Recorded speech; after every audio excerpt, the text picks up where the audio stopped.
Welcome to episode 283 of Apartment Hacker. This is my brilliant Apartment Hacker. It is my mission to tease out human potential in the multifamily space. So Zig Ziglar, the overarching theme of his career was summed up in a tagline that he used to say very often, and that was, you can have everything in life if you will just help enough other people get what they want. And he tells this story, very powerful story, that goes like this.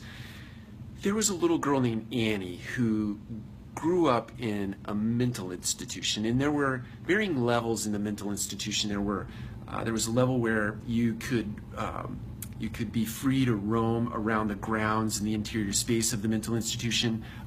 There was a level where you had to be closely watched and observed, and then there was a level, let's say it was akin to the basement. You were in solitary confinement in a sense, and you couldn't be around others because you were a danger not only to yourself but to them as well. And so little Annie was in this lower level of the mental institution, and one day a nurse at the institution decides that she's going to spend time with Annie each day. And so she would go down and eat her lunch every day, and she would just sit next to the room that Annie was in.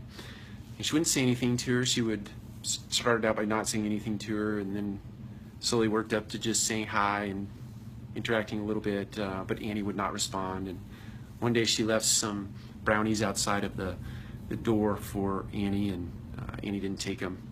But she came back the following day and noticed that the brownies were eaten. So fast forward a number of years, and Annie was set to leave the institution and to be free from the institution altogether. She could have gone on and lived her life, but the day she was presented with the freedom ticket, if you will, she said, you know what, I'm going to stay here. Somebody helped me get to this point, and I want to give back. I want to help somebody else get what they want. Many years later, little Annie was recognized by Helen Keller when she was receiving an award in England.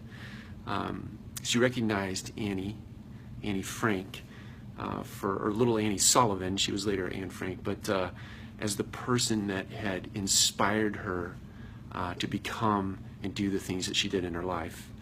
So it's a very powerful story. Zig tells it much better than I do, but it's a very powerful story about the principle and the concept of if you want to get something in your life, help other people get things in their life. Take care. We'll talk to you again soon.